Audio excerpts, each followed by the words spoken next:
Okay,အားလုံးပဲမင်္ဂလာပါ UXMM ကနေပြန်လဲကြိုဆိုလိုက်ပါတယ်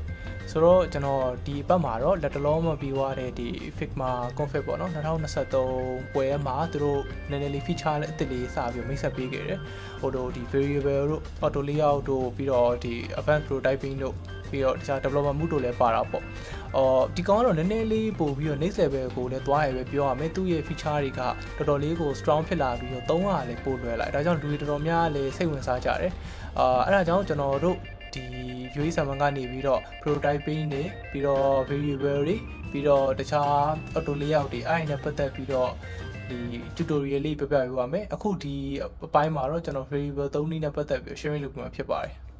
ဟုတ်ပြီဆိုတော့ကျွန်တော်တို့ဒီ screen တစ်ခုရှိမှာပေါ့နော်ဒီ screen ကိုကျွန်တော်ဘာစတမမလုပ်ထားဘူးvariable ဘယ်လိုသုံးမလဲဆိုရင်ကျွန်တော်ဒီဘက်နာမှာဒီ local variable ဆိုမျိုးရှိရပါတော့အကောင်နှိပ်လိုက်မယ်ဆိုရင်ကျွန်တော်တို့အခုချိန်မှာဒီလိုလေးကြာလာလိမ့်မယ်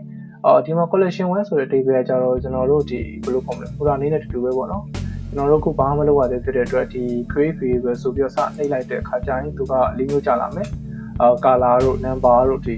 string တို့ boolean တို့ပေါ့color တို့ကကျွန်တော်ဒီ dark mode နဲ့ light mode ကိုပြောင်းတဲ့နေရာမှာသုံးပြီးတော့number တို့ဘာလို့ကကြတော့ဒီလိုမျိုးခုဒီ screen ကနေ tablet screen ကိုပြောင်းတာမျိုးဆက်သဖြင့်ပေါ့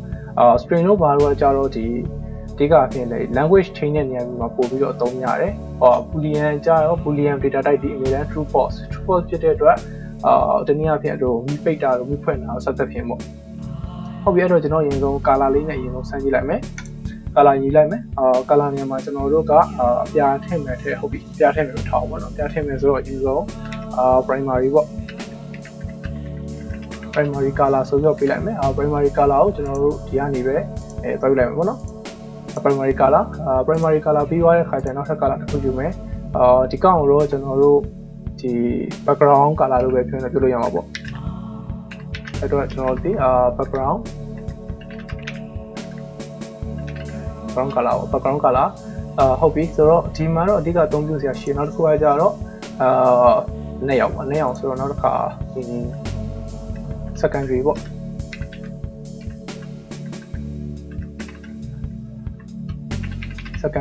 secondary color တော့okay ဟိုနဲ့အောင်လေးပြောင်းလိုက်မယ်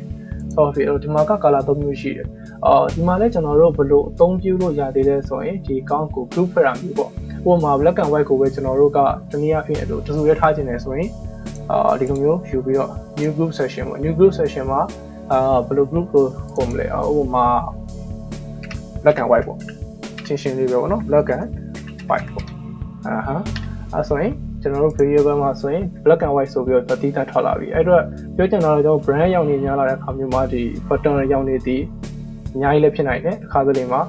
တယောက်နဲ့ဖြစ်နိုင်တယ်အခုကကျွန်တော်တို့နမူနာပြဖြစ်တဲ့အတွက်အပြောင်းတယောက်နဲ့ရှိရဆိုမဲ့တကယ်တမ်းလုပ်တဲ့အခါမှာအများကြီးရှိလာနိုင်တယ်ပေါ့နော်အဲ့အတွက်ဒီလိုမျိုးလေးတွေခွဲပြီးတော့သုံးမယ်ဆိုရင်အနည်းဆုံးတော့ကိုယ့်ဘက်ကကြည့်ရင်လည်းရှင်းသလိုသူများကကိုယ့်ရဲ့ design ကို access လုပ်တဲ့အခါမှာလည်းပို့ပြီးတော့ရှင်းတယ်ဟုတ်ပြီကျွန်တော်တို့ခုပြီးရင်ဒီကောင်အရင်ဆုံးဒါကအရင်ဆုံးကျွန်တော် variable သတ်မှတ်လိုက်တာမျိုးပဲအဲ့ဒီ collection ကိုကျွန်တော်တို့ဘယ်လိုပြင်ကြမလဲဆိုတော့ screen ပဲပေါ့နော်screen variable ပေါ့ဟုတ်ပြီအရင်ဆုံးပေးလိုက်မယ်ပြီးကျွန်တော်တို့အရင်ဆုံးဒီရဲ့ကို default key ထည့်ရပုံစံမျိုးနဲ့ဘယ်လိုမျိုးလဲဆိုရင်ကျွန်တော်တို့ကအဲ့ခုနကကာလာတွေကို line move ကနေ down move ကိုပြောင်းချင်တယ်line move ကနေ down move ကိုပြောင်းချင်တယ်ဆိုရင်ခုနက variable နဲ့ချိန်ဖို့လိုမယ်အဲ့တော့ပထမဆုံးဒီကောင်ဒီ screen ကိုလည်းကျွန်တော်တို့ဒီလေး button နှိပ်လိုက်မယ်အဲ့ဒီရဲ့ library မှာပေါ့နော် library မှာprimary color program ပဲအဲ့တော့ကျွန်တော်အရင်ဆုံး background color okay ပေးလိုက်မယ်ဒီကောင်တော့ထားမယ်ဒီအောက်ကဝိုင်းလေးပေါ့ဒီ left အကောင်လေးကိုလည်းပြန်အောင်ဆိုတော့ primary color create account ဆိုရင်ကျွန်တော်တို့ကprimary color အရင်ဆုံးပေးမယ် login ဟာကြတော့ဒီ background color ဖြစ်သွားပြီပေါ့နော်အဲ့တော့ဒီရဲ့ stock ကိုလည်းကျွန်တော်တို့ကဒီရဲ့ secondary color ယူလိုက်မယ်တခုရှိတာကျွန်တော်တို့ဒီအထက်က create account နဲ့စာရုံမပြောင်းရသေးဘူးအဲ့တော့အရင်ဆုံးဒီကောင်ကိုဝင်မယ်ဒီကောင်ကိုလည်းကျွန်တော်တို့ကhue ပေါ့ hue ချိန်မယ်ဒီကောင်ကိုလည်းကျွန်တော်တို့က black ကိုချိန်မယ် okay ဒါဆိုရင်တော့ကျွန်တော်တို့ဒီကောင်ကြီးတစ်ခုလုံးဒီကျွန်တော် variable ချိန်ပွဲပေါ့နော်ဒီမှာလည်း variable ချိန်တာဟာလေးပေါ်တယ်ဟုတ်ပြီအဲ့တော့အရင်ဆုံးဒီကောင်က line move ထားအောင် line move ကနေကျွန်တော်ဒီ dark move ကိုပြောင်းချင်တယ်line move ကနေ dark move ကိုပြောင်းချင်တယ်ဆိုရင်ခု ခုနဟောက်ပဲကျွန်တော်တို့ဒီ variable ထပ်ခေါ်မယ် value ကိုပြင်လိုက်မယ်value ကိုline move ကနေအခါထပ်ထွက်မယ်ဘာလဲ dark move ပေါ့ dark move မှာရောကျွန်တော်တို့ primary color ကိုဒါပဲထားမှာဆိုဟုတ်တယ် background color ကိုတော့ဘာပြောသွားမလဲဆိုတော့ dark move ဖြစ်တဲ့အတွက်လေခဲပဲလေးသွားမယ် secondary color ကလည်းမင်းကနေအဖြူဖြစ်သွားမှာပေါ့ okay ဟုတ်ပြီဒီလောက်ပဲပြန်ပေးလိုက်မယ်ပြီးတော့ကျွန်တော်တို့ဒီ screen 1ကို copy ထပ်ပွားမယ်ဒီကောင်ကိုကျွန်တော်တို့က screen 2 copy ဟုတ်ပြီအဲ့တော့ဒီကောင်လေးကဒီလိုလေးဖြစ်သွားရပေါ့ဗျာ concept ထားပါပြီးရင်ကျွန်တော်တို့ကဒီ layer ကြီးတစ်ခုလုံးဒီခုနလို variable တင်ထားပြီးသားဖြစ်တဲ့အတွက်နောက်ထပ် screen တစ်ခုပွားတဲ့အခါမျိုးတွေမှာလည်းခုန high ကိုနောက်တစ်ခါကျွန်တော်တို့ကတစ်ခုချင်းအပြောင်းနေကြမလို့တော့ဘူးဒီနားမှာပဲကျွန်တော်တို့ခုနပေးခဲ့တဲ့ screen variable ပေါ့နော်ဒါကဘယ်အောင်ပဲသွားလဲဆိုတော့ကျွန်တော်တို့ဒီ design အစမှာသုံးခဲ့တဲ့ဒီ screen variable ပေါ့နော်အဲ့မှာကျွန်တော်တို့ဒီနောက်ထပ်ဒီ collection တွေထပ်လုပ်လို့လည်းရတယ်ဥပမာကိုကဒီနောက်ထပ်တခြားဟာပေါ့ဒါပေမဲ့ကျွန်တော်တို့လိုမျိုးမလုပ်တော့ဘူးဟုတ်ပြီဆိုတော့ကျွန်တော်တို့ဒါကို dark move ပြောင်းမယ်ဆိုတော့ဒီ layer မှာ screen variable line move ကနေ dark move အဲ့တော့အရင်ဆုံးဒီကောင်ကိုလည်းကျွန်တော်တို့ screen layer လေးကိုသတ်မှတ်လိုက်မယ်ဒါကိုကျွန်တော်တို့က line move လို့သတ်မှတ်မယ်ဒီကောင်ကိုတော့ကျွန်တော်တို့ကdark move လို့သတ်မှတ်မယ်ဒါဆိုရင်တော့ခုနကအတိုင်းပဲ variable ပြောင်းသွားပြီတပုံစံတိုင်းပဲပေါ့နော်ကျွန်တော်တို့ခုနကဒီ create account ဆိုတဲ့ဟာကိုဖြူအောင်ပေးခဲ့တဲ့ background color ကိုဒီဘက်ရောက်တဲ့ခါကျရင် background color တွေနိုင်အောင်ပြင်မယ်လို့ကျွန်တော်တို့ကပြောလိုက်တယ် okay ပြီးတော့နောက်တစ်ခုကကြောက်ကျွန်တော်တို့ကဒီ variable ရဲ့ string value ကိုသုံးပြမှာဖြစ်ပါတယ်ဗမာသုံးရမျိုးလဲဆိုရင်ဟိုးရင်ကလေးကကျွန်တော်တို့ဒီလိုမျိုးဒီ international website တွေပေါ့နော်ဥပမာ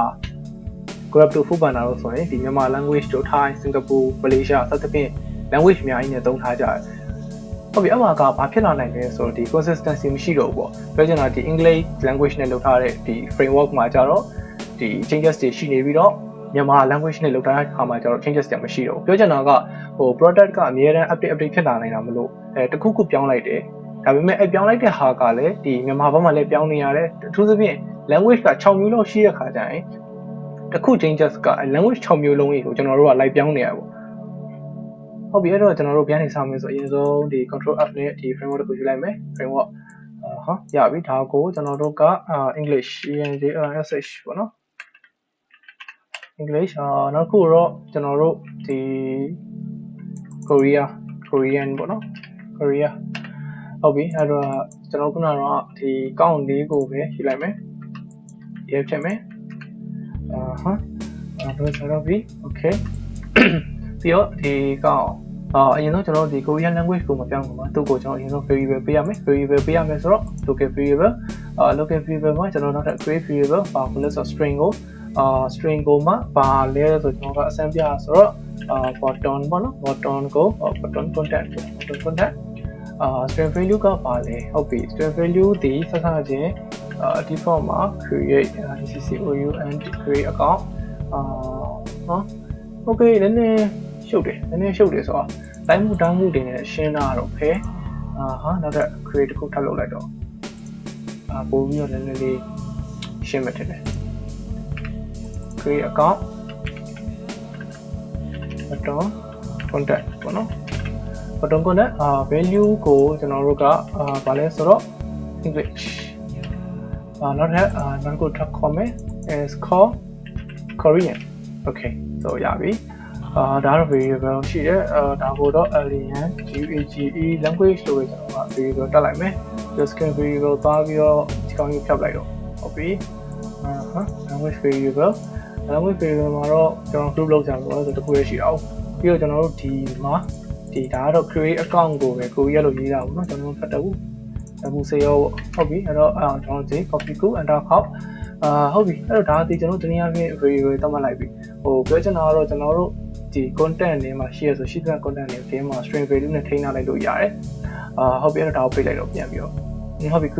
create account က default value ကိုဝင်နေပြီသားဒီ account ကိုပဲကျွန်တော်တို့ကဒီမှာမဟုတ်ဘူးเนาะဒီ apply variable ဆိုတဲ့နားမှာ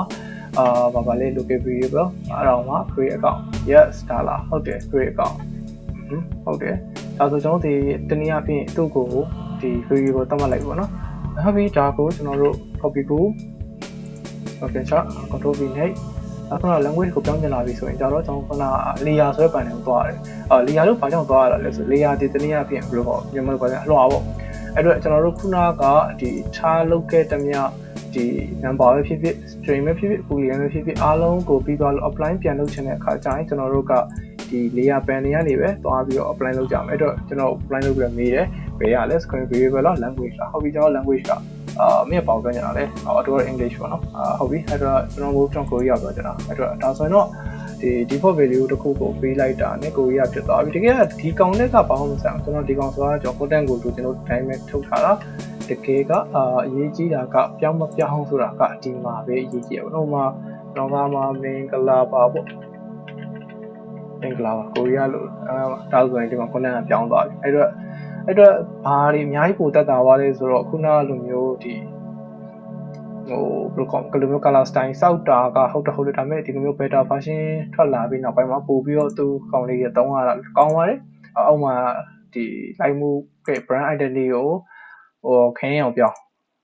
ဒီမှာခင်းအောင်ပြောင်းသွားဘာလို့မပြောင်းလဲဒီကောင်ဘာလို့ဆိုဒီကောင်ဒီတက်မှုမလို့ဟုတ်ပြီအဲ့တော့ခောက်ထားလိုက်ပဲလက်ဟုတ်ပြီ screen 1ကနေ screen 2ကိုပြောင်းမယ်ဘာလို့သတ်မှတ်ခြင်းဘယ်လိုသွားမလဲကျွန်တော်ဒီ layer ကိုသွားရမယ်မလို့ဘာလို့သတ်မှတ်ခြင်းဘာလို့သွားမှဖြစ်ကုန်ပြီကျွန်တော်တို့တခုခု variable ပေးပြီးသွားလို့ i variable ကိုပြန်ပြောင်းခြင်းတဲ့ခါတိုင်း layer ကိုသွားရမယ်layer မှာဒီ line မူလားတောက်ဘူးလားတောက်ဘူးဘာလို့လဲဆိုဒီကောင်ရဲ့အရောင်ကခုနကအတိုင်းပဲကျွန်တော်တို့ဒီမှာပဲရှိနေတာမလို့ပေါ့နော်black and white okay ဆိုတော့ဒါကတော့ကျွန်တော်တို့ဒီ variable 3နည်းပေါ့ကျန်တဲ့ဒီ string number 3နည်းတို့ boolean 3နည်းတို့ကတော့အဲ့လောက်ကြီးကြီးဘယ်လိုခေါ်မလဲမရှုပ်ဘူးပေါ့နော်အဲ့တော့ကျွန်တော်ကပို့ပြီးတော့လည်းအသုံးဝင်ပို့ပြီးတော့လည်းအရေးပါမယ်ဒီကို color နဲ့ဒီ string 3နည်းလေးကိုပဲ sharing လုပ်ပေးတာပါ Okay ဒီနေ့ကတော့ variable 3နည်းလေးကိုပြောပြသွားတာဖြစ်ပါတယ်ဆိုအဆုံးထိကြည့်ပေးတဲ့တယောက်ချင်းစီတိုင်းကိုကျေးဇူးအများကြီးတင်ပါတယ်